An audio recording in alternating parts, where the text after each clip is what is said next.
Okay, I am hoping it. Well, I know it's 8 o'clock. I know it's Wednesday evening, and so it's time for another episode of Resourceful. It's the third one. They've been really good so far, but my God, we've got a good guest tonight. My name's Tom Manners. I'm on Twitter as @Manomatics. I am a NCTM PD lead, which gives me great pleasure because I get a chance just to share my passion for the great subject that we teach. I'm the subject pedagogy lead for maths at Arthur Terry Teaching School, working with the PGC associate teachers. What an absolute joy it is to bring new people into the profession.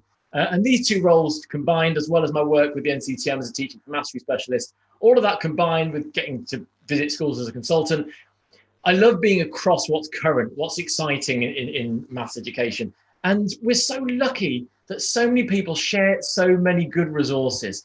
And when I asked many teachers, experienced teachers, what websites they go to, well, today's focus is one that always comes back, because Resourceful 3 is covering the website that has the gems that are sent out and been sent out for over 6 years now. Have the topics in-depth projects, which you can be using for CPD. They have the resource library, which is the go-to for so many teachers.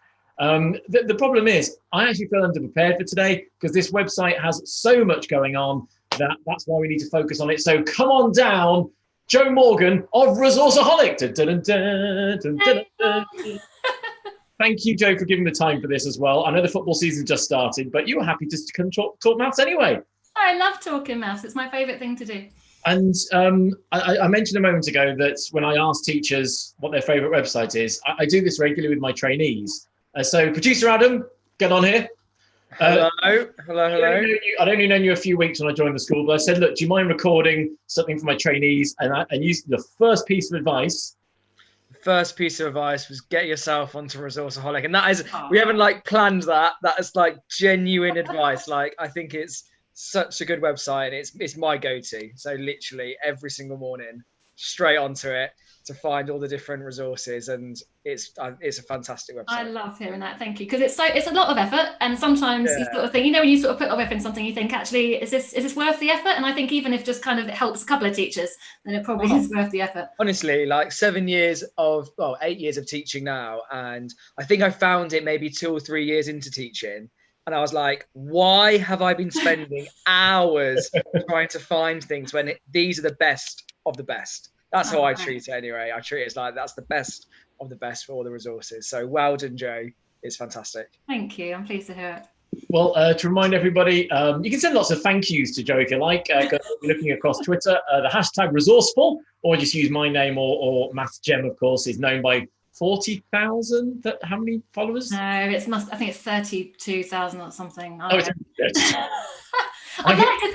like to think I may be one of the most followed females who's still in the classroom in UK Edu Twitter. I don't know if there are any other females who are actually still teaching who have as many followers as me. So from a sort of gender point of view, I'm really proud. Let's just say you are, and I would have thought you are as well, actually, at that point. My measly I hit 1,700 today, and I was like, yeah. That's by the by. I'm intrigued because Adam just said about him using your website. Do you use your website? I do. I use it every day. Yeah, I do. I use it for my lesson planning. So, when you get to that point where you've been teaching a long time and you quite often just use last year's lessons, and that's pretty normal for a really experienced teacher. So when I'm planning a lesson, the first thing I'll do is say, did I teach this well last year? And if so, can I just reuse that? Because, I've got 5 minutes to plan this. But if I kind of want to, I think actually I could do a better job of that, and I'm looking for resources, then I look at my own resource libraries and I see what I recommend to myself. So I find it really helpful, to be honest. Well, we'll delve into the website in a moment, and towards the end, we're going to have to ask about this. Yay, my book. I've taken some snapshots of my favourite moments, and one bit that actually got me quite cross. But it's not your fault. I don't mean to make people cross. But tell us about how you got into teaching without it being, because I did ask you this question just before we came on air, and you said it will take an hour. So the quick journey into teaching, and then why the blogging? Why such involvement? Because you've given such passion for so many years. Yeah, and actually the two things that linked, sort of my route into teaching led me to sort of come into teaching and think, what this profession needs is a good blog. What happened was I was working in banking. I'm very happy. in banking. I was an analyst, and in fact, I started as the on the graduate training scheme at the Bank of England, which was a really prestigious training scheme where they threw money at us in terms of top quality courses. You know, I was trained to be an analyst, and this is actually quite relevant because an analyst takes large amounts of information and picks out the most important bits to share. So this is actually kind of what I do now. This is what I was trained to do, and this is now what I do with my blog. So I kind of I brought those skills with me. But I liked working in banking. I was perfectly happy. And then one day I was sent an email by HR, and it said, people that would like to do some community outreach, here are some opportunities. And one of them was to become a school governor. Now, I was in my mid-20s and I thought, no, I'm not experienced enough to do that. But the other one was to go and give a careers talk at a school in central London. And the investment bank I worked in at the time wanted to do all this outreach work as part of their, you know, we're a good company thing. So I said I'd do that, really for my CV. Because I was a very selfish banker, I'm afraid. And I went to Pimlico. Banker then, didn't you? Banker, yes, banker. Not 9 o'clock yet. I went to Pimlico Academy, which is, you know, pretty central London, and it was a really big comprehensive school, which wasn't the sort of school that I went to when I was at school. So it wasn't something I was really used to, that environment. And I went in and gave my talk on careers and investment banking to a very scary group of kids. You know, they were kind of glared at me the whole way through, and I felt very intimidated and very silly in my suit. And I just thought, this is awful, I need to get out of here. But at the end of my talk, I said, has anyone got any questions? And like everyone in the room put up their hand and asked me the most amazing questions. Like, these kids were awesome. And they were asking me things like, so you've talked about how to become a trader, but what if I want to be a trader at home? Is there a way I can sort of do stock market stuff and I can make money? And I'm thinking, these questions are awesome. What clever kids. And I came away like really buzzing. And I went back to work with this kind of that buzz that I now know really well that you get when you talk to teenagers. And I sort of went back to my office job. And like after a couple of weeks, I thought, well, that was good. And this job is really boring compared to that. Like I sort of, you know, I was all straight away hooked on that kind of buzz you get from being in front of students and then learning something from you. And that's when I then started the process of applying for a PGCE. So I was 29 when I changed from banking to teaching.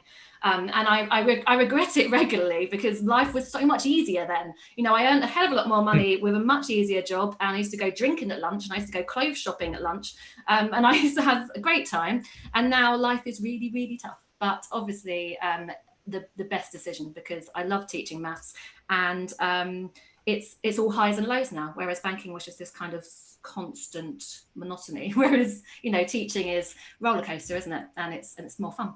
And you can see that just the way you're speaking, Jo, that it clearly is the right decision. Your passion for it's incredible, and obviously, therefore, that must have fed into the blog. So you've been sending out the gems for over 6 years now. And well, the funny thing was that when I joined teaching, I was straight away really disappointed with the profession. I was angry at it because I came from a profession where, because it was profit driven, you could never be inefficient, and you could never do anything that was a low standard, and you would never reinvent the wheel. And then I joined a school where we seemed to be making schemes of work from scratch, which I thought was really odd when every other school in the country was doing that.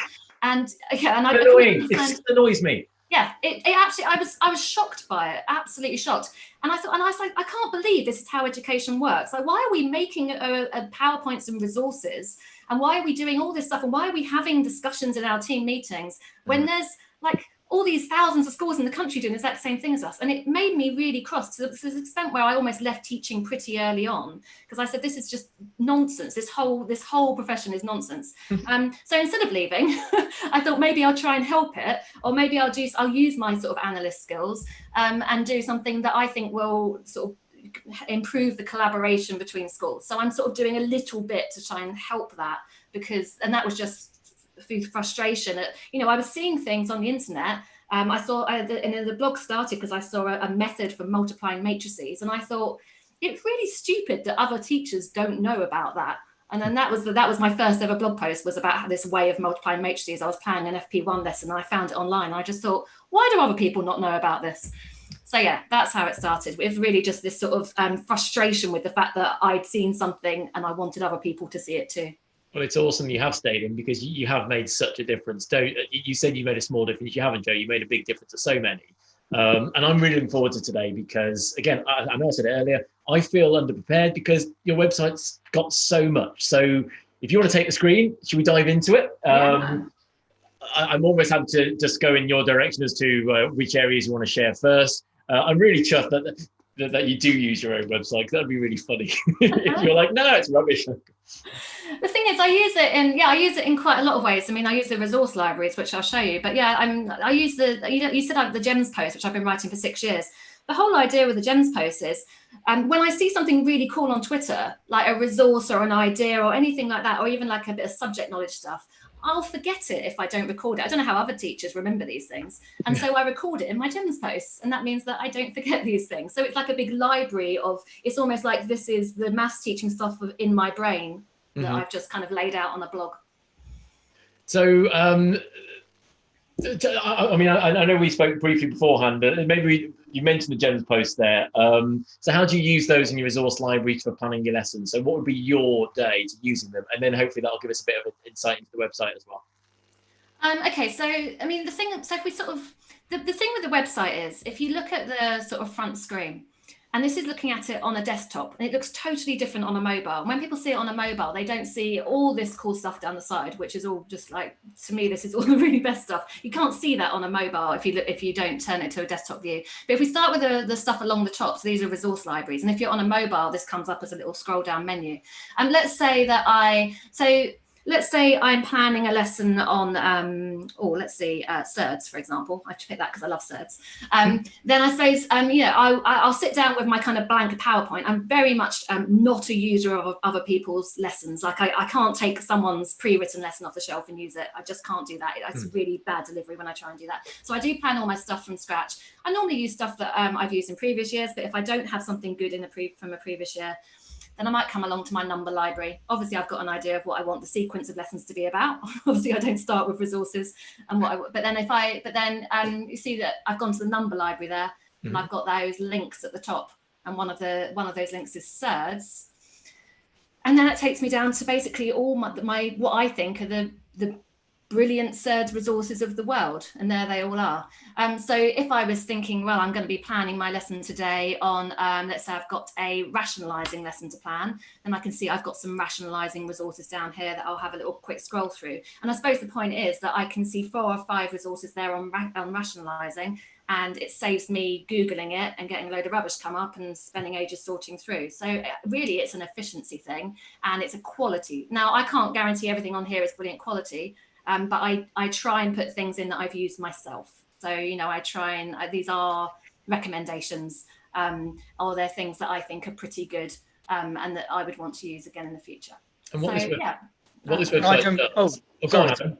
I was going to jump in at that point because I think it's so important to, and then when I was speaking to when your trainees, a lot of the time they think they need to find a resource which matches what they want to teach. Whereas in fact, your website allows you to do that the opposite way around. You find a resource and then kind of make sure your teacher, or think about what your teacher is going to look like based on that resource. And so like you can find, so if you say you're doing surds and you're doing rationalizing, I'll find a resource and then make sure I tailor the questions and the examples I do to allow me to use that resource really effectively, which saves so much time. Yeah, I think that's really interesting, because there'll be some people that say you should, I mean, obviously we know the sequence of things we want to cover, and we have the lesson content in mind. But I agree with you there that some people say, oh no, you shouldn't plan a lesson around a resource. The resource should support what you're trying to teach. But actually, quite often, like you say, I'll look at a resource and I'll think, I want my students to be able to do the thing in this resource, and I need to figure out how I'm going to help them to get there. So actually it does, I'd say that it doesn't dictate what's in my lessons, but it does give me inspiration for those lessons if I have kind of a resource in mind. But it's also what this website does is exactly what I'm trying to do with the ResourceFULL series, really, is shows how much people are willing to share. And that's what I think is so brilliant about maths education at the moment. You mentioned you were frustrated 6-7 years ago. I think we're at an absolute golden age of people sharing stuff online, which is fantastic. And again, this is, for so many people, the absolute go-to website. Okay, so I mean, you made an almost throwaway mark earlier on that you think all your golden stuff's down the right-hand side of the website. So we will get to there, I guess. But following your the top with regards to the resources you use, it really is just as simple as choosing which area, the quick links there, and having a look at what you've got in that in each subsection, if you like. Yeah, and actually, I remember maybe about 4 years ago, someone said to me that there wasn't enough on here for, it was too much focused on the sort of top achieving students. And that kind of would have made sense, because I worked at a grammar school for the first 5 years of my career. And so bearing in mind that I'm mainly recommending things I've used, and then but since then I've moved into comprehensive schools, and I teach students that need a whole different type of resource. And actually, you know, like I'm adding stuff all the time because I'm teaching different types of classes. So for example, this year I taught a group of year 8s that really needed a lot of scaffolding and a lot of different types of resources to ones I'd used before. So I was finding that I was having to search for stuff, and then when I found it, I added it. So, you know, the collections I'm adding on here are changing all the time based on who I'm teaching. And sometimes, very rarely, but sometimes I'll find I can't find a suitable resource, and then I make one myself and then I'll add it on here. But I'm not much of a resource maker. There are far better resource makers than me. I'm more of a resource collector and sharer. I want to say there are 24 hours a day, 7 days a week. You do enough. Okay, you're absolutely right. I mean, again, I know you work with trainee teachers as well. It is about taking those resources and using them, adapting them. I certainly, as you said earlier on, it's not lift and slide. Don't do that; it'll never work. It's adapting to make fit, certainly. What else is there anything from that top bar? Because that almost feels the most naturally accessible, the most thing that everyone would have looked at. So these are my important bits, as in these are the bits where I had to pick limited stuff for the top bar. So I've got my gems index there, where I have 129 gems posts. And I made it on number 129. Yeah, you did. And the thing is that I keep this index, not because I think people necessarily use the index, but I use it. So I'm thinking, what's that thing that I saw on Twitter 2 years ago? And then I come here and I do a Control F and I find the thing I was looking for. So this I find really helpful, that I keep a little log of all the gems posts. But I'd say that people who haven't read my blog before and haven't been reading the gems post for the last 6 years, there are some things I can point them towards as a starting point. Because actually what I quite often see, I tell you what's frustrating for me is on Twitter, someone will say, wow, look at this really cool thing. And I'll think, well, that was in my gems post a couple of months ago. You clearly don't read my blog. And then it happens pretty much every day. So there was, I think, was it Dan Pierce who shared the Solve Me mobile puzzles the other day, and loads of people were like, these are amazing. And I'm thinking, well, you know, that was in my gems post about 4 years ago. But I suppose a lot of people are new to teaching and they weren't reading my gems post 4 years ago. But Joe, I'm not going to lie, I knew about your posts. I didn't know it was an email until recently. Yeah, well, I just have a little thing at the side that says, where is it? Subscribe by email. So that is, where is it there? Receive blog post by email at the side. And it literally just sends an email when I write a new blog post. So yeah. But it's funny, I genuinely didn't know that they sent out emails as well until the last week preparing for tonight. So there are going to be people. Now, that's why I'd have missed some of those. So those people that you're getting angry at, Joe, maybe we'll get them signing up on the emails tonight or over the course of when people are watching this back on the website later on. Okay. I'd tell you what people might find helpful if they haven't been reading my gems posts. I mean, the whole point is these aren't. I get a bit annoyed that my gems posts are the most popular things, because sometimes I wrote a post with my own ideas, and it's like, so I might write a post about, so for example, my one about teaching ratio was really popular. So I write my own ideas for resources, pedagogy and methods and all that. And then those posts are never as popular as the gems posts, where it's nothing for me. I'm literally just sharing other people's stuff. But I think that the Gem Awards, I didn't get time to write one this year because lockdown has got me working like till I go to bed every night. Like I'm having a really tough time at the moment. But the Gem Awards that I was doing every year on the anniversary of my blog basically pulls together my favourite things that have been in Gems posts for the previous year. So if you look at last year's Gems, I had Boss Maths and I had Paul Rodenson's blog, which is amazing, and I had Summaze, which is a great map, great app. So I had all the best stuff I put in my Gem Awards, so that if someone's feeling a bit overwhelmed by the amount of stuff on my blog, they could start by going to my Gems page and just reading the Gem Awards, because it's like an annual here's the best bits post. Do you ever, I mean, you send them, I think it's been, well, some of them there are weekly, but sometimes you do it fortnightly. Do you ever get too excited where you've just seen something, I need to send a new one right now? Yeah, no, I do. This is ridiculous, because when I first started, I did them weekly, but I was on maternity leave, so that was totally doable. And then I went back to work and I really struggled, and I got so anxious thinking, I've started these weekly, I have to do them weekly. And actually, the only blogger I know, Colleen Young, does a weekly post, and she's been doing that forever. And it's amazing because she always does a weekly post. And I'm not that consistent because I have ups and downs in my workload. But I try and do at least one Gems post a month now, sometimes 2 a month. But yeah, sometimes I'll see something on Twitter and I'll think, now that's the best gem ever. Like, I have to put that in right now. I don't want people to wait. I don't want everyone to see it on a retweet. I want them to see it on my gems. And so then I have to sort of scrape around and find some slightly rubbish ones to go in with it because I'm so desperate to get it out. So yes, I do that. It's a bit silly. Normally I have 4 good ones and then I'm sort of trying to find another one to go with it. And then suddenly someone will share something amazing and then I'm really happy because there's my 5 gems. So sometimes I have to sort of search a bit on Twitter rather than just let it come to me. But yeah, actually it's not hard because there's so much good stuff being shared all the time. I've got a gems post in draft at the moment with 4, so I'm just waiting for that 5th so I can publish it. So basically tag maths gem on Twitter and that's it. Joe will get your gut. Oh no, that's the problem though. I have to be a bit careful about this because sometimes people start emailing me loads of stuff saying put this in your gems, and actually if someone says put it in your gems, I'm probably not going to because I don't like being told what to do really, you know. So if it comes my way and I like it, I'll put it in, but I don't want people to start trying to market stuff through my gems because one of the things my blog does that a lot of them don't do, it has no adverts on it. I don't make any money from it. I don't pay much for hosting. It's about £30 a year, but I don't make any money off it, and I don't want anyone to think this is some sort of commercial enterprise where I'm being sponsored or anything like that. I take one thing for free. MathsPad give me a free subscription, and they have for the last 5 years. And that is the only thing that I kind of take out of this blogging thing. And there's no way I'm turning down MathsPad because I love it. I think you're entitled to that, quite frankly. How many people actually subscribe to this, and how many people go onto your website? Do you have figures? Do you have? Let's see. The gems posts are read by about 2,500 on average. Mm-hmm.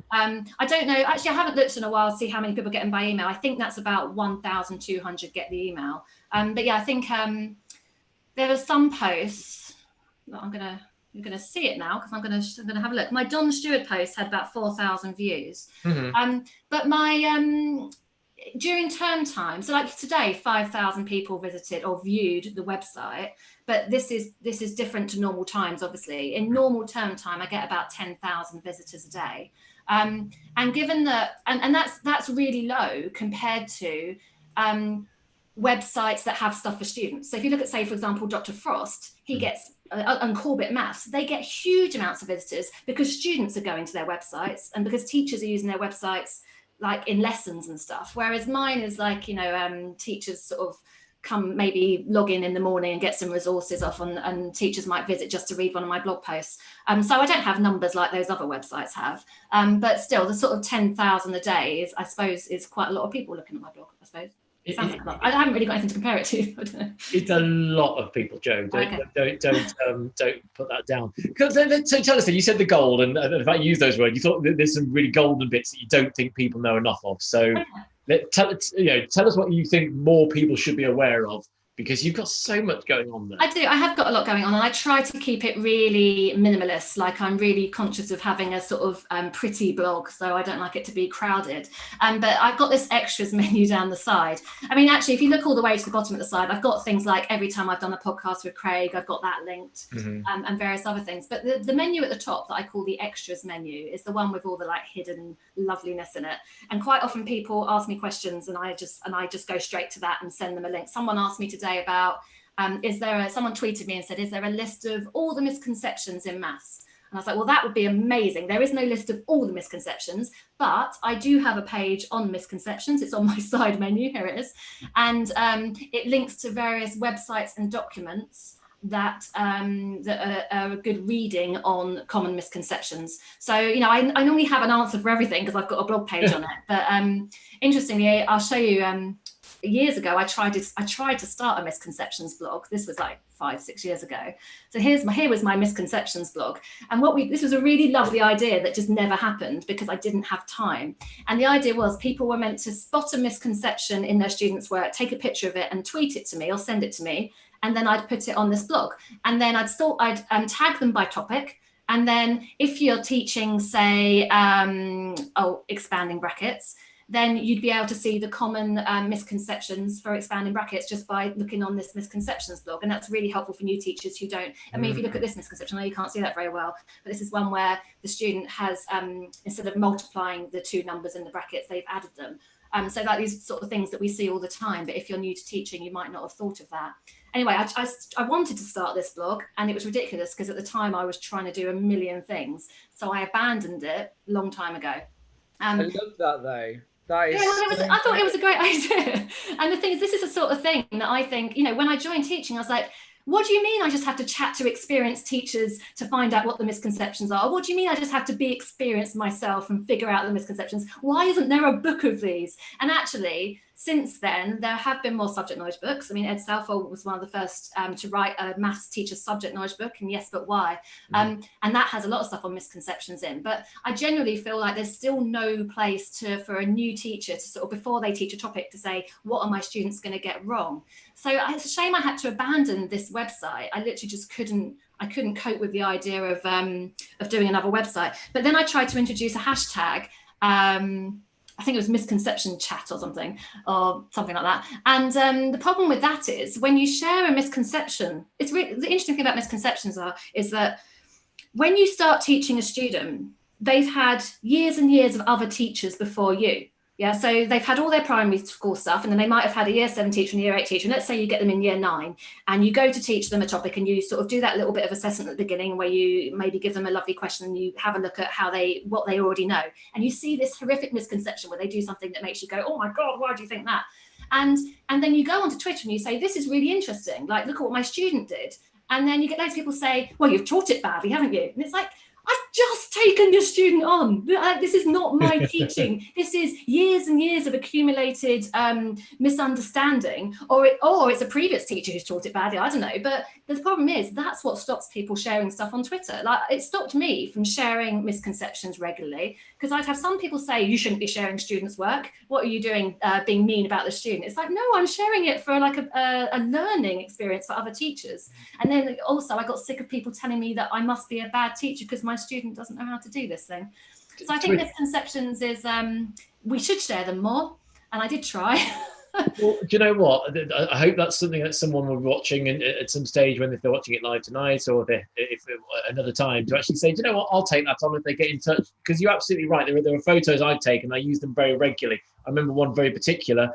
They did the factor tree, but then all the primes that they've and it's in your book. The prime numbers they've circled, but they added them all. Yeah. So in other words, there's no understanding whatsoever. They've just done a procedure. Yeah. But I use that as a photo all the time, saying, do you think this child understands the topic? And the people you're training go, yeah. Then you show them the answer line. You show all the working, then the answer line where they've added the primes together, no understanding whatsoever. Yeah, and those wrong examples are brilliant. Yeah, and you know what? This is, I mean, one of the few, if I try to look at positives that have come out of lockdown, one of my positives has been that I've had lots of students submit photos of work to me, which means that I have this, you know, I marked a load of stuff a couple of weeks ago. And I thought, wow, look at all these misconceptions that I've got in pictures. I don't normally have time to take pictures of my student work, but I think over the last 3 months, every maths teacher in the country has got this massive bank of photos of students' work. So we probably, if we wanted to do photos of misconceptions, now is the time to do it, because during lockdown, we've had everything submitted virtually. So I think, it's a shame that there isn't more of that. But yeah, that's the sort of thing where people ask me about misconceptions and I just say, I've got a page on that, because I've obviously been asked that question so many times before. So what are the other page on the right-hand side? Problem sets. I can see problem solving. Yeah, no, problem solving. Again, some people say, where can I get good problem solving resources? Now, you could argue problem solving is kind of ingrained in everything we do and is not a standalone thing. However, there are some lovely resources that just have series of like interesting problems, and I've got loads of them here. But actually, I'll show you my problem sets, because this is something, these are all these unfinished projects I've started. Other people should take these over from me. So look at these problem sets. I've only got 5 topics. I meant to do them for everything. And SIRS is there because you love them. I love SIRS. The idea here was, when I worked, everything's very different working different types of school. But I remember when I used to work in the grammar school, I quite often wanted to do and this isn't just a grammar school thing, but I just remember doing it a lot there. I quite often wanted to do, unless say I taught loads of Pythagoras, I wanted to do a lesson bringing together some really tricky Pythagoras problems. And these days people are saying, no, we need to do kind of an SSDD where we're not saying it's Pythagoras, we want them to do the method selection. But let's say we want to give them just some really interesting Pythagoras problems. So I made these problem sets, and they were designed to be printed on A3. And I used to do lessons like this quite a lot. I used to do A3 lessons with my students with just a series of problems, and they'd work on them in pairs. So this is like a collection of 2 sides of A3. And they're just Pythagoras problems, and they're printed. If you print them on A3, they've got loads of space to kind of write ideas down and do their workings on the sheet. So I've got those, and I was going to do them for every topic so that I could just call on them when I needed them. And I only did them for 5 topics in the end, but I still find them really useful. Like I had a student in lockdown, year 8. I taught him Pythagoras through Hegarty Maths, and he's really, really bright and keen. And he messaged me and he said, I need harder Pythagoras stuff. So I gave him the hardest stuff on Hegarty, and he still wanted more. So I was like, hold on, I got this. And I just sent him this. And I was like, have a go at some of these. There's one of them needs quadratics, but the rest of them he can do. And it was like a really nice set of questions that I could just use, and I know they're there. Basically, these are things I've done years ago that I still use now, and it just saves me so much time. So yes, problem sets, no one knows about them. They're there if anyone wants them. And now they do. No. What else? I mean, I was looking through. I mean, you put homework at the top as well, actually, and it's not something that's on all associated with your website. So have you seen the homework? the Pret homework? Yeah, I mean, the thing is, I don't really talk about it anymore, just because it's not in fashion to do homeworks like that. Sort of 6 years ago, when I first joined Twitter, people were doing takeaway homeworks. Do you remember those? Yeah. And I wasn't really into them, and this sort of idea of doing it wasn't the kind of maths I wanted my students doing at home. And then what's her name? Catherine? I should know this. It's so long ago. This is absolutely arithmetics, as it's. No, it was. Why am I thinking her name's Catherine? The thing is, it's stupid because I've got her Twitter handle here, which I'm going to have a look at now and see what her name is. No, because her account doesn't exist anymore. Can you believe that? You've got 20 plus notifications already. Look at that. I mean, Oh no! I mean, that's every 2 minutes on my Twitter. Exactly. Right, so the Pret homeworks was, she had this idea for a homework format, and the format was that there would be a literacy section, a research section, a memory, a skill, and a stretch, so that every homework you gave would be one of these sheets, and the students would do a little bit of keyword stuff. They would do maybe some interesting research. They find out a bit more about the topic. They might have to look that up on the internet. There'd be something they had to memorize, and you would test them on it in the next lesson. There would be some fluency stuff, and then there'd be a bit of extension. And I thought that is actually a really nice set of things to do for homework on a topic. And the lovely thing was, I can't remember how many there are here. I haven't looked at this in years, but I think there's like hundreds, because people just started sending them to me. And every day I was getting emails of people saying, here's a Pret I've just made for my students. Can you put it on the website? So people were using these loads. I mean, I clicked on this the other day, and you're right, I can't remember who else helped contribute towards them, but they've updated them now, because I know obviously the challenge has changed. It's now a bit more AO2, AO3 reasoning problem solving in the GCSEs, and it was a different style back then. And so some of these, as you suggest, might not be used now, but I know they've made, whoever it is who helped with this, I feel really guilty that we can't say that. Catherine. Oh. Yeah, but it just shows again how many good people there are sharing stuff. But I know the most updated ones, they put it on there saying, I'm now putting more AO2, AO3, more reasoning and problem solving, which is where the depth is required. Yeah. And it's a different GCSE, and in many ways a more enjoyable one for that. Let's go back to the site. You know more about it. Yeah, I mean, yeah.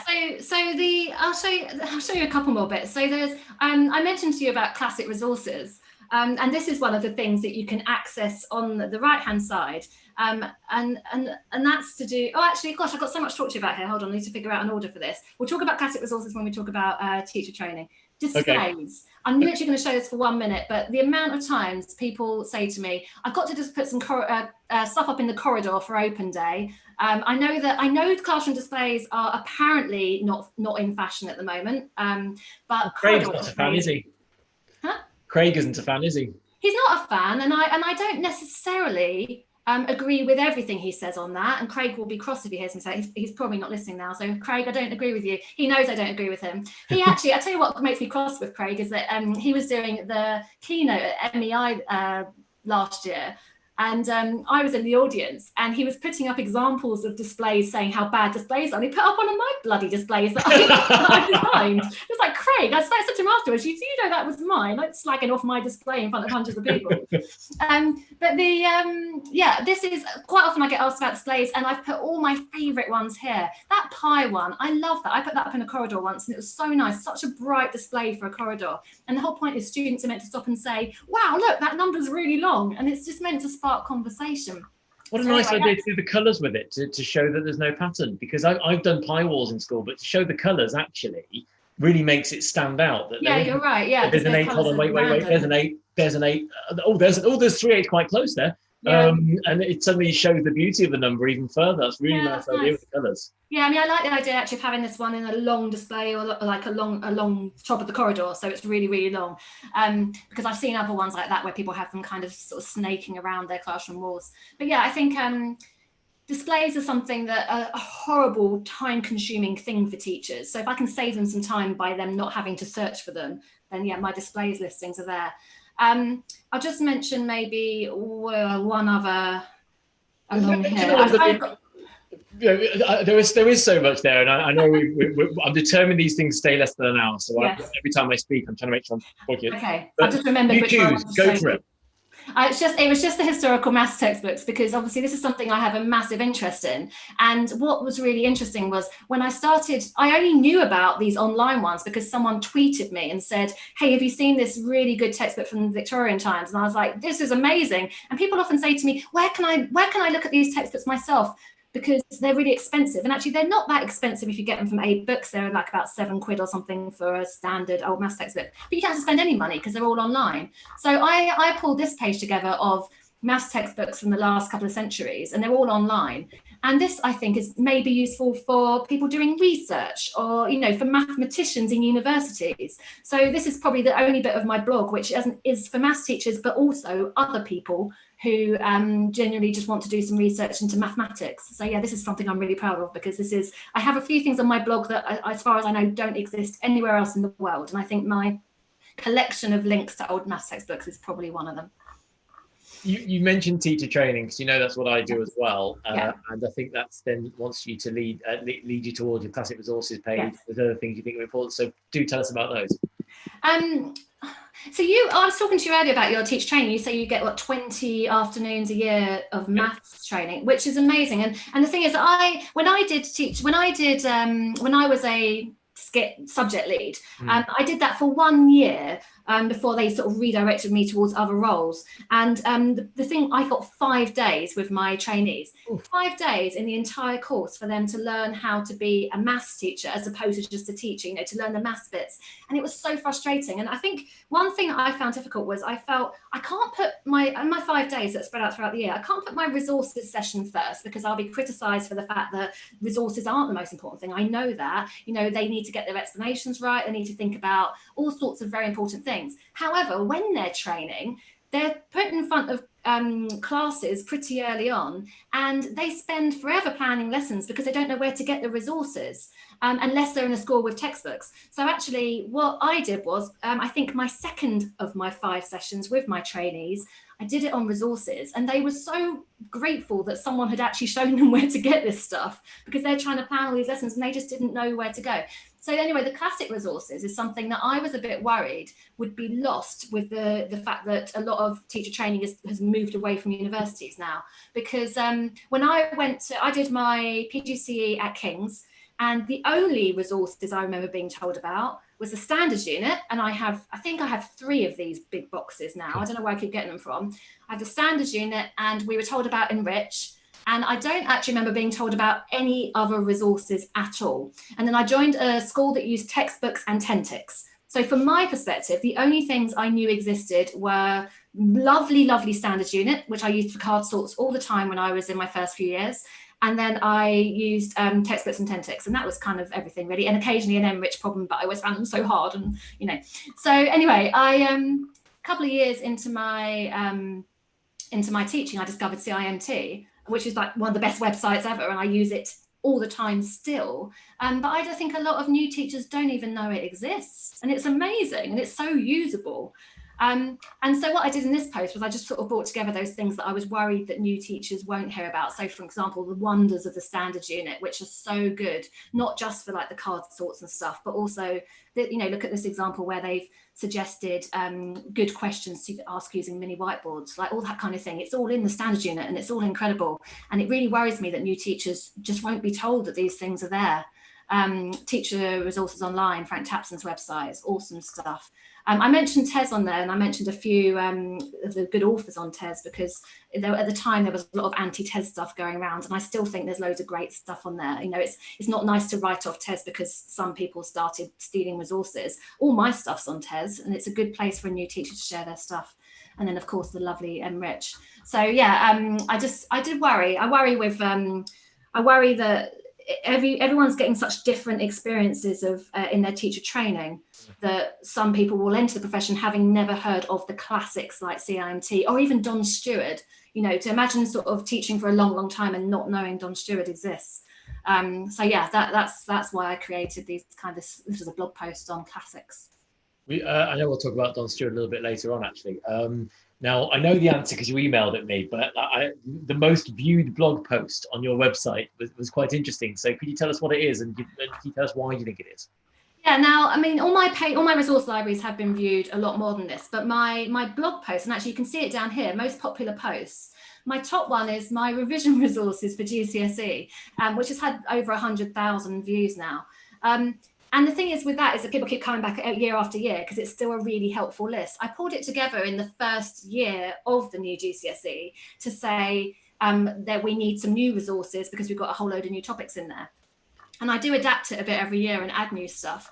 But basically there's just loads and loads of resources for revision. So it's when those year 11 teachers get to that time, maybe around Easter, where they finish teaching the spec, then they think, right, I need to start using some revision stuff. Then they can come here, and I've basically got everything listed here. Well, not everything, but stuff I recommend is all listed here. So for example, I've got all my breakfast revision resources that I made are all here, and so everything's linked. And I think teachers just find it really helpful to have it all in one place. So if you're a year 11 teacher, like this should be a really helpful post to know about, and you can always find it on my side menus. Is there GCSE 9 to 1 revision? So yeah, I think I try and do things that I think will save teachers time. And I think this is one of the big ones in terms of time saving. I want to make sure as well, because some of the questions from the Resourceful series and the other CPDs have been doing, I'm always making sure we talk about primary school as well. And I'm a big believer that whether you're in primary or secondary, we're all just teaching maths. And there is plenty of maths primary stuff on your website as well, isn't there? I know the topics in depth, there was the area you did, but then somebody provided a section for you. But I noticed a primary maths section on the right hand side there in the listing section. So yeah, well, I do sometimes have primary stuff in my GEMS post, but what I have to be very careful of is the fact that I've never taught in primary, and I don't like to, I mean, I'm always very careful with my language. When someone asks me for a recommendation, I'm always very careful to say, you might like trying this, you could have a go at this, rather than you should do it this way.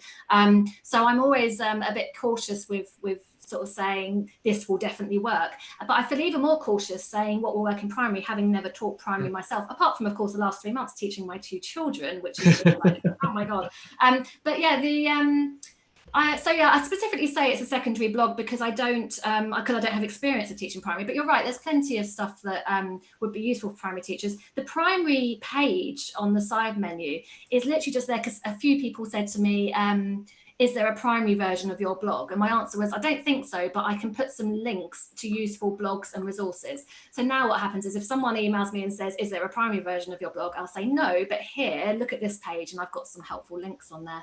But yeah, the topics in depth, which is like, I love my topics in depth project, and I just wish I could do more of it. This is the sort of thing where it sounded like a great idea at the time. I was going to write a presentation, a CPD presentation for every single topic, and gosh, I've hardly done any, like because they take me forever to write, and because I do so much research when I write them. But yeah, when I presented one at a London ATM MA branch event, I presented my Angles one, and that was to an audience of primary and secondary because my Angles one actually works for everyone. Mm-hmm. And at the end, Nikki Martin, who was a primary maths consultant, she said to me she would love to do the same thing for primary and asked if she could kind of use my idea. And then she did that. Hers are a bit different to mine. They're Word documents with lots of resource recommendations and misconceptions. And there they all are down the bottom there. And actually, the primary teachers who've used these have said they're really, really helpful. So she's a superstar. I mean, look how much work she's done on these. It's amazing. So there's loads of good misconceptions and challenging questions. I looked at a fractions one because I'm preparing a presentation for primary, and I went to this actually for the fractions and saw the breakdown of each year. So it really was very useful. So kind of nicky to do that, of course.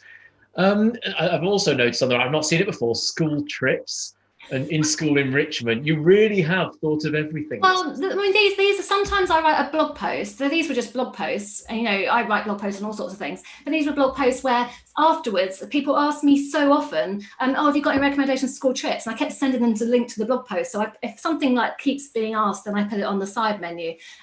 Like the in-school enrichment was like people saying, oh, we've been given 300 quid to spend on a speaker. Who shall we hire? So I have some recommendations in there. And again, it was just a blog post I wrote that gets asked so often that I've put it on there. Because if you look at my blog archive, it's depressing to see how many of my posts these days are Gem's posts, because actually there was a time where Gem's posts were rare, and I was writing kind of stuff like about trips and about how to teach particular topics and stuff like that a lot more. So yeah, anything that I think is particularly popular or interesting, I shove it on the side menu so people will find it again.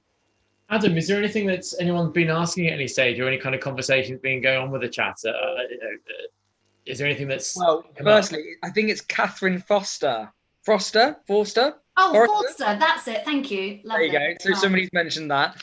And the other question was, how do you find the time to do what you do? That's a really... Let me talk to you about that question, because I get asked that a lot. And I don't want to be all like gender about this, but I don't think a man doing this would get asked that question as much as I get asked that question. So I'll be at a conference standing next to someone like Craig Barton and Ed Southall and Tom Bennison, who all do a ton of stuff. And people come up to me and say, you must be superwoman. How do you get time to do it? And I think, well, they're all doing all this. But I get asked that question because I'm female. And I guess because I've got children, people kind of think I'm like I'm the primary caregiver or something. I'm not sure. I get that question, I think, more than men do. Now, I guess there's two answers to that. How do I get time? One is I don't do a lot of stuff I should do in the rest of my life. So, for example, I need to do it. Like my house is falling apart. I very rarely hoover, like all these things that people should do. I don't do that stuff. I'm too busy writing my blog. Okay, so that's one thing, is that I don't do a lot of stuff I should do. And the other thing is that I'm good at stuff like this. You know, this is the sort of thing that I can do well. You know, I'm well organized, and I've got training as an analyst. I really enjoy all the blogging. It's like my hobby. So I make time for it. You know, I will happily get in from work and sit down and spend an hour or so on Twitter and doing blogging stuff, because I enjoy it. So I think there's sort of two sides. One thing, I'm not superwoman. I'm just rubbish at other parts of my life. And the other thing is, it's something I really enjoy doing. And yeah, so I guess actually maybe it's just something I'm quite good at. I think it's also when you've got the right profession and it's no longer a job. There's an expression that we use. It's not a job, it's a vocation. It is a passion, it's a hobby. And I think for you, it's obviously become that as well. And I'm glad it's something you're still so passionate about, because you've been doing so intensely for so long. But look at the way you're speaking. It's brilliant. It's inspirational. The thing is that I am not a natural teacher. Like, I know I'm not a brilliant teacher. So like in the classroom, I think when I joined teaching, I thought I've left a profession where I was pretty good at what I did. And I joined teaching, and I think you realise pretty quickly that I thought, you know what, I'm not brilliant at this. I'm not natural. I don't like all the bloody behaviour management. I don't enjoy any of that stuff. I can maybe explain things well, and I can engage students, but I'm not the best teacher in the world. However, I decided that it doesn't mean that I have to be kind of mediocre at my job. I can be good at other things in my job. So I can be an average teacher, but I can be one of the best bloggers. And that makes me happy, because I want to be really good at something. And I don't think I'm ever going to be like award-winning in the classroom, but I can have an award-winning blog. So, you know, I take a lot of pride in the fact that I'm doing something that I think is high quality, and it just feels like it's just nice to feel like I'm good at something. Well, you absolutely are doing something that's high quality. There's no question of that. I want to take the screen back, if I may, and hoping I can get my. There we go. We've got to make sure we talk about this inside the hour. A compendium of mathematical methods. What's made you start this? And then I want to take you through a bit of a quiz about it, if I may. The whole sort of fascination with methods was back when in the first job I was in, where a colleague told me she had a different way of working out highest common factor to the way that I worked it out. I was told in my training by my mentor that everyone did it using Venn diagrams, and so that's how I did it. And there's nothing wrong with using Venn diagrams, but I realized that my colleagues were doing it differently to me, and they were using a method that a student had taught them. And this was so interesting to me that other teachers used different methods. And I thought, how crazy that I only happened to know about that because I happened to have a little conversation with a colleague. And so that sort of started this career-long interest. So it's really since I started teaching that I've been interested in different ways of doing things, and how the way that I find the nth term of a quadratic might be totally different to how another teacher does it. And sometimes you notice it on things like Hegarty Maths, where the way he explains things might be different to how I explain things. And I found that fascinating. And then the thing with old textbooks started because I'm a trustee of the MA, and the MA has the best collection of old maths books in the world. And and once they gave me a load of free books and I was on my way back from a meeting there in Leicester with this sort of bunch of old textbooks. I started looking through and I thought, whoa, look, they used to do things differently. There was a massive Twitter argument a few weeks ago about factor trees versus repeated division. And the thing is, if you look in old maths textbooks, everyone did repeated division to find prime factors. And I wouldn't have known that if it weren't for the fact I'd spotted it in all these old books. So then I thought, there's all this stuff that teachers have no idea about, and I think it's just interesting. So that's why I wrote the book, literally because I think people don't know this stuff, and it's just interesting. It might not even change the way we teach necessarily, because a lot of teachers are totally wedded to their methods. They will never change the way they do things. But even if they don't want to change the way they do things, they should find it interesting, I hope. You know what? We'll come back to that sentence in just a few moments, actually. Another thing of that topic as well, because I'd like to say I'm going to share some images from the book, but of course it's just using my mobile phone, and when the page is bent slightly. I could have sent you the PDF. Oh well. I could have. Never mind. Too late now. So who wrote this then? Because some of your what are the words? Reviews are brilliant. So can you remember who gave you this review? It is a stunning book, a mathematical voyage across continents and through time. As a mathematician, it makes me think harder about methods and procedures I take for granted. Who wrote that? I wonder if that was Ben Sparks. Was it not? Was it? Craig Barton? Was that Craig? I was going to say, that doesn't sound like a Craig thing to say. That sounds far too eloquent for Craig. Well, let's try the next one then. Jo combines her passion for good teaching and pedagogy, an expert magpie's eye for mathematical tidbits, and an enviable collection of historical mathematical books. In doing so, she's created both a highly useful reference book for maths teachers, and a delightful set of curiosities just to enjoy dipping into. No, I think this one's Ben Sparks. It is Ben Sparks. Yes, very good. And you almost feel, I've heard him speak a couple of times, and he's so eloquent. And I really love Ben. He is amazing. He always plays the guitar every time I see him. It's just awesome. It's completely off topic, but you end up kind of finding him attractive to a certain degree. I'm a straight man, and I'm like, he's just great. And you're just loving it. Finally, each method is coherent. My wife's not listening, I'm sure, but never mind. Her method is coherently explained. Each method is coherently explained through worked examples, with Jo showing her expert knowledge on the validity and history of methods. The result, a compelling practical resource for anyone involved in maths education. One that I'll be referring to over and over. This is Emma. Is this Emma? My maths crush. Okay, I say it very honestly. I think her book is brilliant. I'm working in teacher education. I think it's absolutely fabulous. It is. It's brilliant. And you know what? Emma was the loveliest person in the world, because she hosted my book launch for me, which she did just because she is an amazing, lovely person.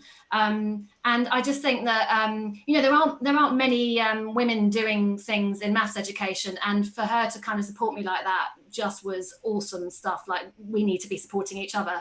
And it was such a lovely book launch. Like, I really had fun. Emma is brilliant. And her book, like you say, is perfect for trainees. Like, it is such a good guide to maths teaching. Like, it really is very, very good. And oddly enough, let's extend that. Actually, all maths teachers. When I'm supporting schools, I start saying, what books have you got in your department, and it's the first one I mention. I haven't got it now. I know they're selling it on their website cheaper as well. In fact, it's the same for Food, Cat, isn't it? So I think they're always doing discounts, so look out for them at least. I picked out some of the selection, but you talked about methods, and I think we need to talk about this a little bit further to make sure people are really thinking about their job, because you said that quite often teachers will stick with their methods. I think that's a real shame, because it's, as you've written in your book, it's for you to determine which are the best methods, The surface structures and processes differ, but the underlying mathematics is identical. And I started thinking about that and getting the pupils to look at two examples of the same question. What's the same? What's different? And therein, the conceptual understanding must go through the roof when you do these kind of things. Absolutely. I mean, it's like if you look at like the multiplication methods, which is something that this is of all the things that teachers probably know a lot about methods is multiplication. So if you ask the average maths teacher, they'll probably be able to name 4 or 5 ways of multiplying. And most maths teachers will know the column method, the grid method. They might know the lattice or geometry or whatever name they want to give that other method. And there's various other ones that they might have had a play with at some point. And the thing is, if you get your students to play around with those, it really deepens their understanding. Even just different ways of writing out the partial products and all that kind of thing. It really helps students to make sense of things, or certainly it's helped me make sense of things. Writing about methods and finding out about different types of methods means that I just kind of feel like I know these topics inside out. So it must have a similar effect on our students if they see all these different surface structures. You know, it's like when you see, you know, with multiplication or with kind of all sorts of things, when you write it out in a different way and you're like, oh, really, that's where that number, or when I carry that number, or carry or borrow or exchange and all these words we use. Oh, where did that number come from? Well, if I write it out in this way, I can see, oh, yeah, look, that's what that number is. And it's so interesting. But yeah, I think the thing is that essentially they're all just different formats. You know, they're doing the same thing. It's just really a different way of organizing your workings. And actually that's really helpful, particularly to novices, to have some structure to organize their workings. So yeah, I think most teachers, it's hard for anyone to change anything. It's not just a teacher thing. No one likes change. But, you know, I have, for example, when I decided to stop using, you know, the thing at A-level where you teach the quadrant, the cast diagram or whatever for trigonometry, I decided about 2 years before I stopped using that I was going to stop using it. But it was so hard for me to make that leap into not using it anymore and to just using the graphs. And it's so funny that, you know, I talk to people about how they should change their methods. And then even me, it takes me years to pluck up the courage to just do it differently. And I have changed my methods for a few things, but it takes quite a lot of bravery, I think. It's a very personal profession, isn't it? And even having people come in, it's not. The problem is people often take criticism to the work they give because it's such a passionate thing. But I'm not giving away, I nearly did it. I'm going to give away the ending to your book here. So I'm sorry that if anyone reads it, it was the butcher who did it. Now, I wanted to use these words here. The final sentence, I believe this disagreement, talking about which methods, I believe this disagreement is healthy and I look forward to the rich discussions it will generate. If you take just one thing from this book, let it be this: we need to talk about methods. And I think that's absolutely huge for departments to be able to be talking about what method you use, why do you use it, do you come across these problems? And I just thought that was so important to point out for today. And that's what this book does so much of. Finding the highest common factor and lowest common multiple. You mentioned the table version. Oh, yeah, that's the way that that's the first one I saw, yeah. And I thought that's brilliant. And I was in a session a couple of years ago with someone I've met through the NCTM, and she was showing me about prime factorization again, continual short division. I thought, that's so simple. And it also reminds us it's division and the link with multiplication, as opposed to the factor trees that sometimes, I don't know, I just thought that was nice. And so there's the table method that you referred to. Fraction division, always a good contentious one. This was on Twitter a couple of days ago. In fact, it was on a maths WhatsApp group I'm on with lots of leaders around the country, an interesting group. But somebody saw this from your book and was like, does that always work? Because they had never come across the idea that if you make a common denominator like we do for addition and subtraction, that it works for division. And that's just such a prime example. The first time you see it and go, oh yeah. And it makes absolute perfect sense. And the thing is that the first time you see it, you're like, oh yeah, you're kind of mathematically engaged in as a teacher in this new thing you haven't seen before. And that's really good for us all to be like, oh, that's interesting. And, you know, even if I'd say, oh, I'm actually not going to use this one, it's still really interesting to sort of know about it and to read about it and have a little play around. And that's really what I wanted people doing. And it upsets me because sometimes you see people tweeting about a method and then some people being really belittling of their method or saying, oh, what a load of rubbish. And it's so frustrating because that stops people talking about methods. The best thing that's happened since I wrote my book was, one of the best things was that someone wrote a blog post where they had a department meeting. They'd taken the methods from my book, plus another method that I hadn't put in my book for factorizing non-monic quadratics. So that's your quadratics with a leading coefficient greater than 1. And they'd had a big department meeting talking about all the methods in my book. And then they had pulled them all apart, had a good discussion about the pros and cons, and then which one sort of they preferred or which ones they're going to use. And it was such a good blog post. And it's when I say we need to talk about methods, that's what I mean. In your department, sit around and have a chat, know what the teacher next door to you teaches, because it's important you know that, because you might have their students next year. And also just have a chat, and don't say to other people, oh, your method is rubbish, but just listen to each other. And that's all I want people to do. I'm going to, there's something you mentioned in terms of quadratic at some stage earlier on, and this is the one that actually annoyed me in the book, I'm afraid, so I do have to complain. I did not know you could do that on a computer, on a calculator. That's just irritating. The thing is, I got told I shouldn't have put this method in the book, because you could argue that for a lot of, for example, in my multiplication chapter, why didn't I put you could do it on a calculator? But what I was trying to say here was that a lot of teachers won't know that our students now can just plug this in and get the result. So I specifically wanted this in just to sort of let teachers know, by the way, you can actually cheat on this if you have a calculator. So yes, I'm not suggesting we do it like that, but I think teachers need to know it can be done that way, so they can look out for it. This whole series of interviews is celebrating how much good stuff there is sharing online, and so I want to make sure anyone I interview, and we haven't got much time because we're already hitting 9 o'clock, so we'll only take a couple of minutes. But this was the original name of the series of interviews, and I happened to message a few people, including yourself, saying, "What do you think of this title?" And the feedback was it's a bit negative, but the thing is I couldn't get the theme tune out of my head, and so it has to be a segment to this about your favourite resources. So the theme tune has to be.